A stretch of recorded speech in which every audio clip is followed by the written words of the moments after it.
வணக்கம். Science research சேனலுக்கு உங்களை அன்புடன் வரவேற்கிறேன். இன்னைக்கு நம்ம சேனல்ல இதயம் எப்படி வேலை செய்யுது அப்படின்றத பத்தி பார்க்க போறோம். நம்ம இதயத்தோட முக்கிய பணி உடலோட பல பகுதிகளுக்கு ரத்தத்தை அனுப்புறது தான். இது 4 அறைகளால் ஆனது. வலது, இடது அறைகள் மற்றும் வலது, இடது வென்ட்ரிக்கிள். இப்போ ரத்தம் எப்படி இதயத்துல பாயுது அப்படின்றத பத்தி பார்க்கலாம். நம்ம இதயத்துல வலது அறைகள் ரத்தத்தை அனுப்புது. இந்த ரத்தம் ஆக்சிஜன் இல்லாம இருக்கிறதுக்கு காரணம் அது திசு மற்றும் உறுப்புகளுக்கு தேவையான ஆக்சிஜனை கொடுக்கிறது தான். இந்த ரத்தம் நரம்புகள் வழியா வலது அறைகளுக்கு செலுத்தப்படுது. பின் அங்கிருந்து வலது வென்ட்ரிக்கிள் பகுதிக்கு வால்வுகள் மூலமா செல்லுது. இந்த வால்வுகள் தான் ரத்தத்தை பின்னோக்கி செல்றதை தடுக்குது.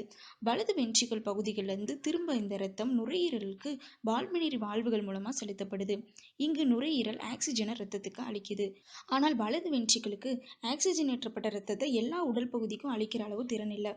அதனால ஆக்சிஜன் ஏற்றப்பட்ட ரத்தம் இன்னொரு தடவை பம்ப் ஆகி தான் உடலோட பல பகுதிகளுக்கு அனுப்பப்படுது. புலோமினரி நரம்புகள் வழியே ரத்தம் இடது அரிக்கல் பகுதிக்கு செல்லுது.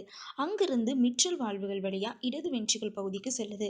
இடது வென்ட்ரிக்கிள் பகுதியிலிருந்து ஆர்டிக் வால்வுகள் வழியே இதயத்தை விட்டு வெளியேறுது.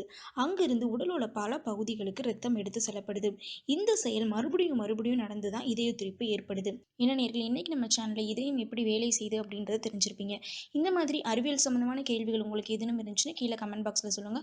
மேலும் சயின்ஸ் சம்பந்தமா இன்னும் நிறைய தகவல்களை தெரிஞ்சுக்கிறீங்க. சேனலை சப்ஸ்கிரைப் பண்ணுங்க. நன்றி, வணக்கம்.